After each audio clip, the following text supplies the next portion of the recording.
દરેક વસ્તુ દુનિયામાં જોવાની નથી હોતી, એ તો અનુભવવાની હોય. પ્રેમ દેખાય, વિશ્વાસ દેખાય, શ્રદ્ધા દેખાય, પણ આપણે બધા જ અનુભવ કરીએ છીએ કે એમ ભગવાનને પણ જોવાની શરત મૂકી દો, એને અનુભવવાની શરૂઆત કરો તો કણકણમાં દેખાતો થઈ જશે. આપણી શરતો જ ક્યાંક પ્રતિબંધ હોય છે ને ભગવત પ્રાપ્તિમાં. આપણી ધારણાઓ તો આપણને પ્રતિબંધ રૂપે નડે છે. જે દિવસે આપણી ધારણાઓ મૂકી દઈએ ને ત્યારે અનેક રૂપે આપણી સામે આવીને ઉભો રહી જતો હોય છે. પછી તો દરેકમાં ઈશ્વરની અનુભૂતિ થવા લાગે છે. ગઈકાલે આજ દિવ્ય ગાથાઓને ગાતા ગાતા ગાતા આપણી યાત્રા ગોવર્ધન યાગમાં આવી. ગિરિરાજની તરેટીમાં આવીને ઉભી રહી યાત્રા. અને ગિરિરાજ બાવાની મહત્તાને સ્વયં ઠાકોરજીએ બતાવી. શૈલોસ્મી કહીને પ્રગટ થયેલા પ્રભુ હજારો ભુજાઓથી જ્યારે અંકુટ આરોગવા લાગ્યા. ઠાકોરજી આરોગે જ છે. પાછી લૌકિકતા મનમાં ન લાવતા કે ઘટ્યું તો નહીં. હા, લૌકિક વ્યક્તિ લે તો ઘટે. જેમ એક ફૂલની સુગંધ લો, પહેલા તરાજુમાં જોખી લો, પછી એની સુગંધ લો, પાછું તરાજુમાં જોખો, વજન ઘટે? કેમ? સુગંધ લઈ તો લીધી તમે, ઘટવું જોઈએ ને. પણ હા, સુગંધ ક્યાંથી ઘટવાની? એમ જ પ્રભુ પરમ અલૌકિક છે, ઘટે નહીં. ઉલટાનું 2 જણા માટે બનાવ્યું હોય ને 4 જણા આવે ને તો 1 જણાનું વધે તો માનવું કે ઠાકોરજી આરોગ્ય. પ્રભુ તો પરમ અલૌકિક છે. લૌકિક વ્યવહારોથી અલૌકિક એવા પ્રભુને જોવાનો પ્રયાસ જ મૂકી દો. આનંદસ્ય હરે લીલા. મહાપ્રભુજી કહે પ્રભુની તો પ્રત્યેક લીલા આનંદનું દાન કરનારી છે. પ્રભુ વધ કરે કે વહાલ કરે, સામેવાળાને તો આનંદ જ આવે છે. કોઈનો ઉદ્ધાર કર્યો હોય, વધ કર્યો હોય, એ દુઃખી થયો એવું તો ક્યાંય સાંભળ્યું નથી. આપણે તો એમ કહીએ ને, કંસનું તેજ કૃષ્ણમાં સમાયું, રાવણનું તેજ રામમાં સમાયું. એને ક્યાં પીડા આપી છે પરમાત્માએ? પ્રભુ તો આનંદ રૂપ છે, આનંદનું દાન કરવા જ પધાર્યા છે. આ ગોવર્ધન યાગની લીલા એવી દિવ્ય લીલા છે જ્યાં પ્રભુ ભગવદીઓનું મહાત્મ્ય વધારી રહ્યા છે. કારણ કે ગિરિરાજ બાબાની અનેક પ્રકારની કથા અને ગાથાઓ, અને વિશેષ કરીને ગર્ગ સંહિતામાં આખો ગિરિરાજ ખંડ છે. આ કેમ આટલું બધું મહાત્મ્ય ગિરિરાજજીનું આપણે જોઈએ છે? પણ એક વાત સ્પષ્ટ રૂપે સમજી લો. વ્રજમાં વ્રજ પોતે, વ્રજ ભક્તો પોતે, યમુનાજી, ગિરિરાજજી, આ બધા ભગવાનના અવતાર નથી, પણ ભગવાનનો જ વિસ્તાર છે. અવતાર અને વિસ્તારમાં ફરક છે. ભગવાન કોઈ ઉદ્દેશ્ય સાથે જુદો અવતાર લે, એને અવતાર કહી, રૂપ ધારણ કરે, અવતાર કહી. પણ પ્રભુ પોતાની જ લીલા પ્રગટાવવા માટે પોતે અનેક સ્વરૂપ ધારણ કરે, એ પ્રભુનો જ વિસ્તાર કહેવાય. જે આનંદ રૂપ પ્રભુ છે એવા જ ગિરિરાજજી છે, એવા જ યમુનાજી છે. નદી પર્વત પશુ પંખી ये सब मेरो અંગ. દાનના પદોમાં કહીએ કે આ તો મારું જ અંગ છે. વ્રજમાં જે કાંઈ પણ છે, મધુરાધિપતે અખિલમ મધુરમ. સૃષ્ટિર મધુરા કહ્યું. આખી સૃષ્ટિ એટલે કે લીલાની પ્રભુ દ્વારા પ્રગટેલી સમસ્ત સૃષ્ટિ એ પ્રભુના જ રસથી બનેલી છે. પ્રભુ જ વિવિધ રૂપ ધારણ કરી, જેમ મિશ્રી હોય એના ખીલોના જન્માષ્ટમી બનાવીએ ને, ફૂલ બનાવો, ગેંદ બનાવો, મિશ્રીના કેવા જુદા જુદા ખીલોના બનાવી, કોઈ પણ ખૂણેથી ચાખો એ જ મધુરતાનો અનુભવ થાય. આકાર ભલે જુદો હોય, ફૂલ હોય, દાંડી હોય, બધું હોય, પણ ચાસણીનું બનાવેલું હોય તો દાંડીમાં એ સ્વાદ ને પત્તીમાં એ જ સ્વાદ આવે. એમ પ્રભુની જ શ્રીઅંગની આ સમગ્ર વ્રજની સૃષ્ટિ છે. આ ગોપીજનો, આ વ્રજભક્તો પ્રભુથી અળગા નથી, પ્રભુમાંથી જ પ્રગટેલા છે. એકોહમ બહુશ્યામ પ્રજાયેય, જે વેદ ઉપનિષદો કહે છે, એકમાંથી હું અનેક થયો. અને આ એકમાંથી અનેકની લીલા જોવી હોય તો આ વ્રજ લીલા જોવી. કેવા પ્રભુ જ જુદા જુદા રૂપ ધારણ કરી યહ સબ લીલા કરત કનાઈ, કેવી અનેકવિધ પ્રકારની લીલાઓ પ્રગટાવે છે. શા માટે? કારણ કે પ્રભુ પોતે પ્રગટ ન બિરાજતા હોય તો પ્રભુની લીલાઓ ગાઈ, કથાઓ સાંભળી જીવ પોતાની જાતનો ઉદ્ધાર કરી શકે. ગીતાજીમાં એટલે જ ભગવાને કહ્યું ને, જન્મ કર્મ ચમે દિવ્યમ મારા જન્મ અને કર્મ દિવ્ય છે, લૌકિક લોકો જેવા છે નહીં, અને એ રીતે એનું મૂલ્યાંકન પણ નહીં કરું. લૌકિક બાળકની જેમ હું જન્મ લેતો નથી અને પ્રાકૃત વ્યક્તિની જેમ હું કર્મ કરતો નથી. હું પરમમાં લૌકિક છું, અને જે આ બંનેને જાણી જાય છે એને જન્મ મરણના ચક્કરમાં પડવું પડતું નથી. તો જ્યારે ગિરિરાજજીની મહિમા પ્રભુએ ગાઈ, ગર્ગ સંહિતામાં બતાવી. ગિરિરાજ ખંડ નામનો આખો ખંડ, 3 ભાઈઓ, દ્રોણ પર્વતને 3 પુત્ર છે. એક ચરણાદ્રી, બીજું કાંતાનાથ પર્વત, અને વચલા છે ગોવર્ધન પર્વત. ચિત્રકૂટમાં કાંતાનાથ પર્વત છે. ચરણાટ એટલે તમે બનારસથી આગળ જાઓ ત્યાં ચરણાદ્રી પર્વત છે, જ્યાં ગુસાઈજીનું પ્રાગટ્ય સ્થળ ચરણાટ છે. ત્યાં વામન ભગવાનના ચરણના ચિહ્નો છે. અને ત્રીજા આ મધ્યમાં ગોવર્ધન પર્વત, શ્રી ગિરિરાજ બાબા. પુરત્સ મુનિ પરિભ્રમણ કરતા કરતા આવ્યા. સંક્ષિપ્તમાં કથા કહું, અને ગોવર્ધનને જોયો, મનમાં વિચાર કર્યો કે આને તો હું કાશી લઈ જાઉં અને ત્યાંની કંદરાઓમાં બેસી અને મહાદેવજીનું ધ્યાન કરું. ગિરિરાજજીને જવું છે બ્રજ, માધ્યમ શોધી રહ્યા છે. અને પુલત્સ મુનિ આવ્યા અને કહ્યું કે મારી જોડે કાશી લઈ જાઉં. ગિરિરાજજીએ કહ્યું, આવું તો ખરા, પણ એકવાર જ્યાં પણ મને મૂકશો ત્યાંથી પછી ઊભો નહીં થયો. એવા સંકલ્પ સાથે યોગ બળે હથેલીમાં લીધા. ચાલ્યા પુલત્સ મુનિ. વચમાં વ્રજ આવ્યો. ગિરિરાજજીને તો અહીંયા જ રહેવું છે. વજન વધાર્યું, એટલું વધાર્યું ઉચકી ન શક્યા, પધરાવી દીધા. નિત્યક્રમથી નિવૃત્ત થઈને આવ્યા અને ફરી ગિરિરાજજીને લેવા ગયા. અને ત્યારે ગિરિરાજ બાબાએ યાદ અપાવ્યું કે તમે વચને બંધાયેલા છો, એકવાર મને જ્યાં પધરાવશો ત્યાંથી હું ઊભો નહીં થઉં. ઋષિને આવ્યો ક્રોધ, તે મારી સાથે છલ કર્યું છે, હું તને શ્રાપ આપું છું, રોજ તલભર તું ઘટીશ.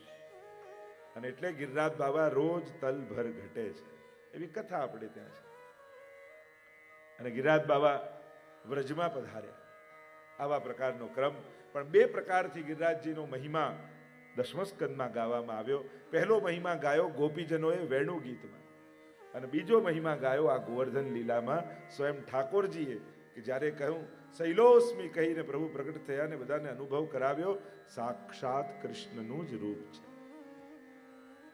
ગિરિરાજજીની મહિમા એટલે કે વૈષ્ણવનું પ્રગટ ગોલોક ધામ ક્યાંક હોય તે ગિરિરાજજીની ભીતર છે. ખટ ઋતુ રહત સદા લલિત બ્રજ દેશ ગિરિરાજ રાજે. આપણું ગોલોક ધામ ક્યાં છે તો કે ગિરિરાજજીની ભીતર.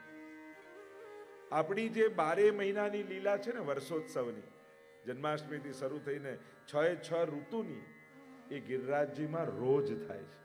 મંગળાથી શયન સુધી રોજ એ લીલા થાય છે. એટલે આપણી 1 વર્ષની લીલા એ ગિરિરાજજીમાં રોજની લીલા છે. દ્વાદશ નિકુંજ બિરાજે છે. અને ચતુર્ભુજદાસજી ઉપર જ્યારે ગુસાઈજીએ કૃપા કરી ત્યારે પ્રગટ નેત્રોથી આ સઘળી લીલાના દર્શન ચતુર્ભુજદાસને થયા છે.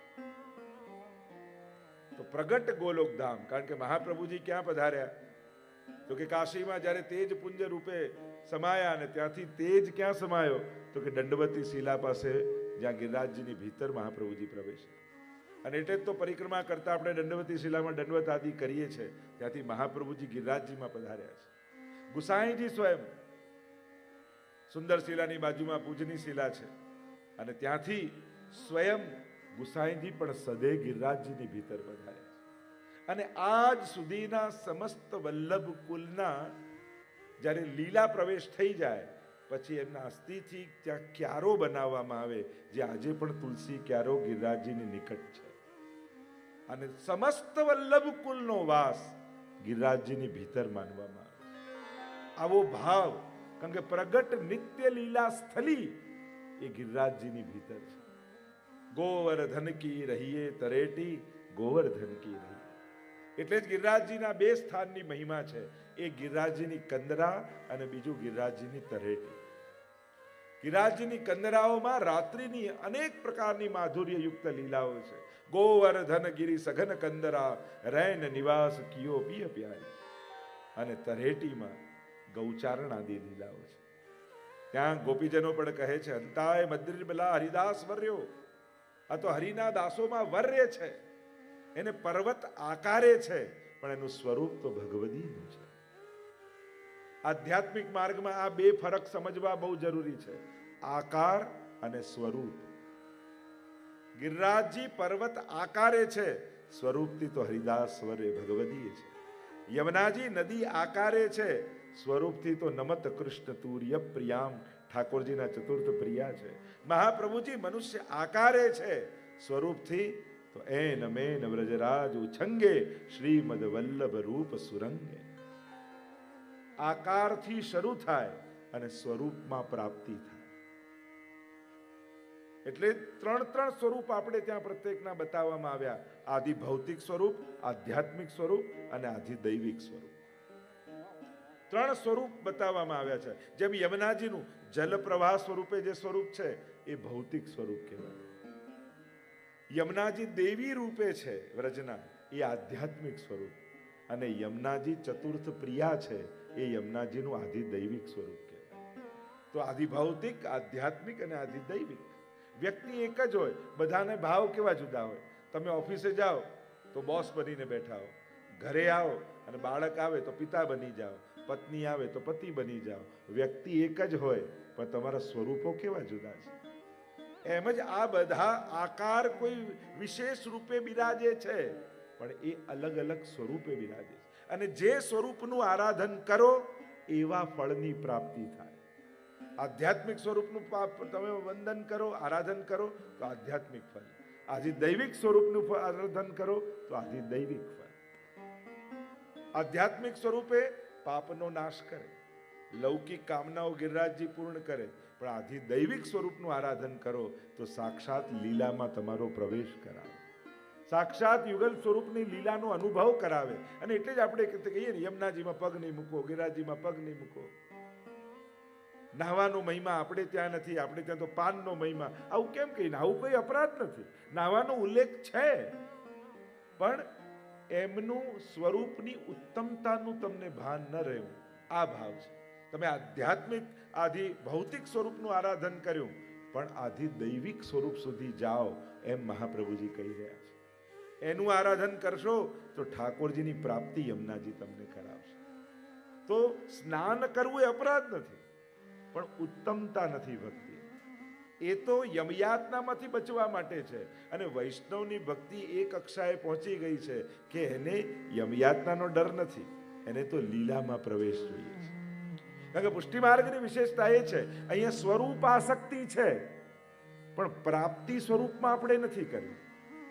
કૃષ્ણ પ્રેમથી ભક્તિની શરૂઆત થાય છે, પણ કૃષ્ણમાં ભળી જવું એ આપણું લક્ષ્ય નથી. કૃષ્ણ પ્રેમથી, સ્વરૂપ આસક્તિથી શરૂઆત છે, પણ પ્રાપ્તિ તો આપણે લીલામાં કરવાની છે. આપણે નિત્ય લીલા પ્રવેશ એમ કહીએ, શ્રીનાથજીમાં પ્રવેશ. શ્રીનાથજીમાં પ્રવેશ નથી કરો, શ્રીનાથજીની લીલામાં પ્રવેશ કરો. એ રાસ લીલા હોય, હોરી લીલા હોય, દાન લીલા હોય. કારણ કે કૃષ્ણ રસનો અનુભવ કૃષ્ણમાં ભળી જવાથી નથી થતો, કૃષ્ણની લીલામાં કૃષ્ણ પોતાના રસનું દાન કરે છે. એટલે આપણને જોઈએ છે લીલા પ્રવેશ. અને આ લીલામાં પ્રવેશ વ્રજમાં બે તત્વ કરાવી શકે છે, એક શ્રી યમુનાજી અને બીજા શ્રી ગિરિરાજજી. તો આ બે તત્વ આ લીલામાં પ્રવેશ કરાવે છે જીવને. અને એટલા માટે આપણે ત્યાં યમુનાજી અને ગિરિરાજજી બંનેનું આરાધન છે. તો શ્રી ગિરિરાજ બાબાનું આરાધન તમે કયા ભાવથી કરો છો? આપણને ત્યાં કોઈ પણ તકલીફ આવે એટલે ગિરિરાજજીની પરિક્રમા કરી આવવાની. ખોટું નથી, પણ ઉત્તમ નથી. જે ભગવાન આપી શકતો હોય ને, એની પાસે સંસાર માંગવું એ મૂર્ખતા છે. જે ભગવાન આપવા સમર્થ હોય એની પાસે તુચ્છ સંસાર માંગો એ તો આ મહેનતથી, પુરુષાર્થથી, બુદ્ધિથી મળી શકે છે, ભાગ્યથી મળી શકે છે. ભગવાન તો કોઈની કૃપાથી મળે છે. તો ગિરિરાજ બાબા ને યમુનાજી એ ભગવાન મેળવવાના તત્વો છે, ભાવ મેળવવાના તત્વો છે. આવા મહાનતમ તત્વોનો સંસાર મેળવવા માટે દુરુપયોગ ન કરતા. કારણ કે ઉત્તમતા નથી, ખોટું નથી, અપરાધ નથી. વૈષ્ણવને એમ થાય કે અમારા મનની કોને કહીએ, તો બીજો ભાવ એ બતાવ્યો કે ગિરિરાજજી ઠાકોરજી તો છે, પણ વૈષ્ણવ પણ છે. તો એક વૈષ્ણવ પોતાના મનની વાત બીજા વૈષ્ણવને કહી શકે, એ ન્યાય આપણે ગિરિરાજજી આગળ કહેતા હોઈએ છીએ. અને આજે પણ ગિરિરાજજીનો એ પ્રભાવ આપણા બધાનો અનુભવ કે કોઈ પણ કામના હોય, ગિરિરાજજી પાસે જાઓ તો ગિરિરાજ બાબા નિશ્ચિત તે પૂરી કરે છે. આજે પણ એ પ્રભાવ છે. તે ગિરિરાજ બાબાની મહિમા ગાઈ. ઠાકોરજીએ ગોવર્ધન યાગ કરાવ્યો, અને ગોવર્ધન યાગ કરાવ્યો અને ઇન્દ્રને સમાચાર મળ્યા, વ્રજવાસીઓએ ઇન્દ્રયાગ બંધ કરી દીધો છે, નવો કોઈ ગોવર્ધન યાગ શરૂ કર્યો છે. આવ્યો ક્રોધ ઇન્દ્રને. સંવર્તક નામના મેઘો જે પ્રલય કાળમાં વર્ષા કરે, એમને આજ્ઞા કરી, જાઓ સમગ્ર બ્રજને ડુબાડી દો. અને આકાશમાં કાળા કાળા કાળા ઘોર વાદળો ઘેરાવા લાગ્યા. મોટી મોટી શિલાઓ પડે એવી બૂંદો પડવા લાગી. ગભરાયા બ્રજવાસીઓ, આખું બ્રજ ડૂબી જશે, શું કરીએ? ભેગા મળીને બધા પ્રભુ પાસે આવ્યા છે, પ્રભુને વિનંતી કરી છે, પ્રભુ આ ઇન્દ્ર કોપાયમાન થયા છે, આપના કહેવાથી ઇન્દ્રયાગ છોડી અને આ ગોવર્ધન યાગ કર્યો, હવે આપ મારી રક્ષા કરો. ઠાકોરજી કહે કે જેનો યજ્ઞ કર્યો છે એ ગિરિરાજ બાબા આપણી રક્ષા કરશે. આવો ગિરિરાજજીના શરણે જઈએ. અને બધા જ બ્રજવાસીઓ ભેગા મળી આવ્યા છે ગિરિરાજજીની શરણે. સમસ્ત બ્રજવાસીઓને પોતાના શરણે બોલાવ્યા છે. ચતુર્ભુજ રૂપ પ્રભુએ ધારણ કર્યું છે. ગોકુલનાથજીના સ્વરૂપને ધારણ કરી એક ભુજામાં કનિષ્ઠા ઉપર ગિરિરાજજીને ધારણ કર્યા, બીજી ભુજા જમણા હાથમાં શંખ લીધો, અને શંખ એ જળનું આધિદૈવિક સ્વરૂપ છે. જેટલી જળ વર્ષા થાય છે અને આ શંખથી પ્રભુ શોષી રહ્યા છે. અને વિચાર કર્યો કે આ બ્રજવાસી 7 દિવસ સુધી અન્ન જળ વગર રહેશે કેમ? એમનું દેહભાન ભૂલાવી દઉં. બે ભુજાથી હાથમાં અધર પર વેણું પધરાવી અને વેણુના સ્વર ભર્યા. બ્રજવાસીઓ દેહભાન ભૂલ્યા અને 7 દિવસ ક્યાં જતા રહ્યા ખબર ન પડી. ગિરિરાજ બાબાને ટચલી આંગળી પર ધારણ કર્યા છે, અને લોકોને ભાર લાગે પણ ગિરિરાજ બાબા તો નૃત્ય કરી રહ્યા છે. કાન કુંવર કે કર પલ્લવ પર માનો ગોવર્ધન નૃત્ય કરે. જો ઠાકોરજીએ ગિરિરાજ ધારણ કર્યા છે, ઉચક્યા નથી. ધરવામાં ને ઉચકવામાં ફરક છે. તમને કોઈ 1 કિલો સોનાની ઈંટ આપે તો ભાર લાગે કે નહીં? પણ 1 કિલો સોનાનો હાર પહેરાવે તો તમે જો 1 કિલો સોનું ઉચકો તો ભાર લાગે, પણ સોનાનો હાર ધરો તો તેમ કે ના ના રહેવા તો જરાય ભાર નથી લાગતો. એમ ગિરિરાજજીને ઉચકે તો ભાર લાગે. શ્રીનાથજીએ તો ધારણ કર્યા છે એટલે શોભામાં અભિવૃદ્ધિ થઈ. ભાર નથી, એ તો ગિરિરાજ ધારી છે ને. મમ પ્રભુ શ્રી ગિરિરાજ ધારી. 3 વસ્તુ ધારણ કરી ઠાકોરજી. એક વેણુધારી બન્યા, બીજા ચક્રધારી બન્યા, અને ત્રીજા મમ પ્રભુ શ્રી ગિરિરાજ ધારી.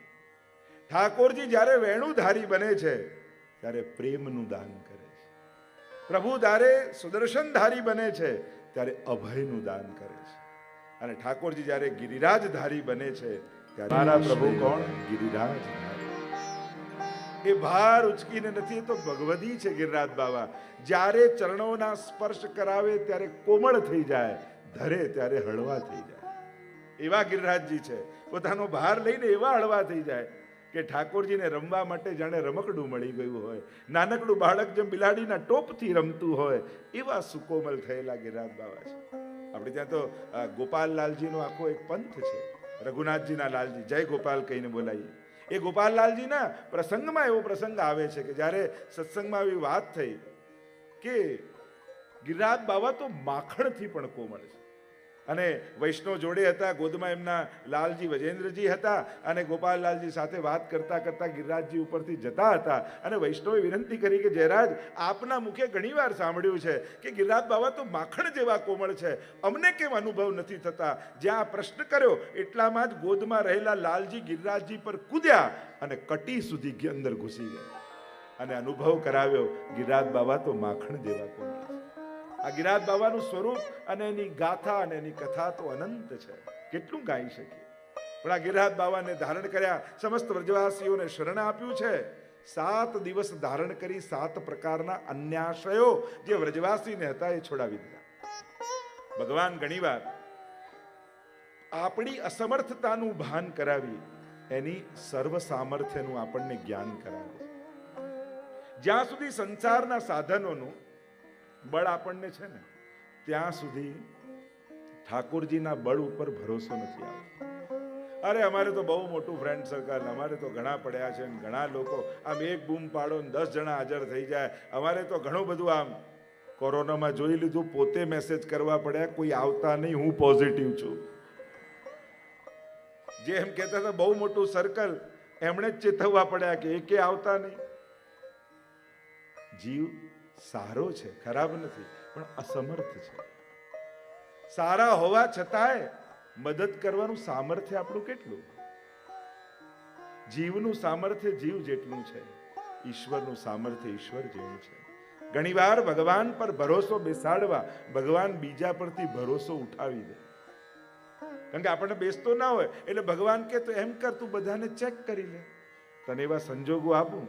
જે એમ કહેતા હતા અમે બેઠા છીએ, અમે બેઠા છીએ, ખબર પડે કે બેઠા જ રહ્યા, ઊભા તો થયા જ નહીં. ત્યારે ખ્યાલ આવે જ્યારે સમય પર મદદની જરૂર હોય. એટલે ભગવાન ઘણીવાર એવા સંજોગો કરે સંસારને ચકાસવા માટે. એટલે ચકાસી લેતો બધા સારા છે પણ અસમર્થ છે. પ્રભુ સર્વ સમર્થો હિ તતો નિશ્ચિત તતામ રજે. એક હરિ એ સર્વ સામર્થ્ય વાળો છે, એ જ તને તારા દુઃખમાંથી ઉગારી શકશે. દુનિયાના માણસો મદદની ગેરંટી આપી શકે, સુખની ગેરંટી ના આપી શકે. સુખની ગેરંટી તો કેવલ ઈશ્વર આપી શકે, કારણ કે એ જ સર્વ સમર્થ છે. અને એટલે 7 પ્રકારના અન્યાશ્રયો જે બ્રજવાસીઓને હતા એ 7 દિવસમાં દૂર થઈ ગયા. પ્રભુમાં અનન્યાશ્રય થઈ ગયો કે હવે તો જીવનમાં જ્યારે પણ જેવા પણ સંજોગ આવે, આશ્રય તો કેવલ પ્રભુનો લેવાનો. હા, મદદ અને ઉપયોગ ઘણા ના કરી શકાય, લઈ શકાય. ઉપયોગ તો માણસને, મદદ તો દુનિયામાં લેવી જ પડે. બીમાર પડો તો ડોક્ટર પાસે દવા લેવાય, એનો ઉપયોગ કરાય, મદદ કરાય, પણ ભરોસો તો ઠાકોરજીમાં જ રાખો કે પ્રભુની કૃપાથી જ સારો થશે. પ્રભુ જ એને પ્રેરશે, પ્રભુ જ એને સૂઝ આપશે કે મને કેમ ચકાસવો અને કઈ દવા આપવી. વિશ્વાસ ઠાકોરજીમાં રાખો. સાથ તો ઘણાનો જીવનમાં લેવો પડતો હોય છે, કારણ કે જીવન છે ને. મહાપ્રભુજી તો કહે દુઃખ દૂર કરવાનો ઉપાય મળી જાય તો ભોગવવાનો આગ્રહ નહીં રાખો. જ્યારે દુઃખ દૂર કરવાના ઉપાય છે દુનિયામાં, નહીં તો લોકો ઘણા ધાર્મિક વસ્તુમાં પણ લૌકિક વ્યવહાર, અરે તિલક કરવાથી એક્યુપંચર થાય ને કંઠી પહેરવાથી આ રોગ જાય ને પેલો રોગ જાય, હવે આનાથી બધું જશે તો આ ડોક્ટરો કરશે શું? અને એટલા માટે કંઠી એ કોઈ સાધારણ રોગ મટાડવા માટે નથી, એ તો ભવરોગ મટાડવા માટે છે. એટલે આવી અલૌકિક તત્વો અને વસ્તુના લૌકિક ઉપયોગો ન માનો. મહાનતમ તત્વોના જ્યારે તમે આવા સાધારણ ઉપાયો માટેના ઉપયોગો અને એના પ્રયોગ કરવા લાગો ત્યારે એની મહત્તાને ઘટાડો છો. કારણ કે સાધારણ અને લૌકિક વસ્તુ માટે ઘણું બધું ભગવાને સંસારમાં આપ્યું છે. આ તો બધા ભગવત કાર્યોને સિદ્ધ કરનારા છે. આ બધા તત્વો તો ભગવાન જોડે જોડનારા છે. તિલક તો ચરણારવિંદ છે ઠાકોરજીનો, અને ચરણમાં રહેલા ચિહ્નોની જો મહિમા ગાઉં તો કેવા કેવા ફળ આપે છે. કેવલ પ્રભુના ચરણમાં રહેલા ચિહ્નોનું ચિંતન કરવા માત્રથી કેવા અલૌકિક ફળોની પ્રાપ્તિ થાય છે, એમ આપણા શાસ્ત્રોમાં બતાવ્યું છે. અહીંયા પ્રભુએ અનન્યાશ્રયનું દાન કર્યું. 10 જગ્યાએ 10-10 ફૂટ ખાડો ખોદવાથી પાણી નહીં નીકળે, એક જગ્યાએ 100 ફૂટ ખોદશો તો પાણી નીકળશે. ક્યાંક આશ્રયને એટલો દ્રઢ કરો કે આંખ બંધ કરો ને તમારો ઠાકોરજી સામે આવીને ઉભો રહી જાય. એટલો નાતો એની સાથે જોડો.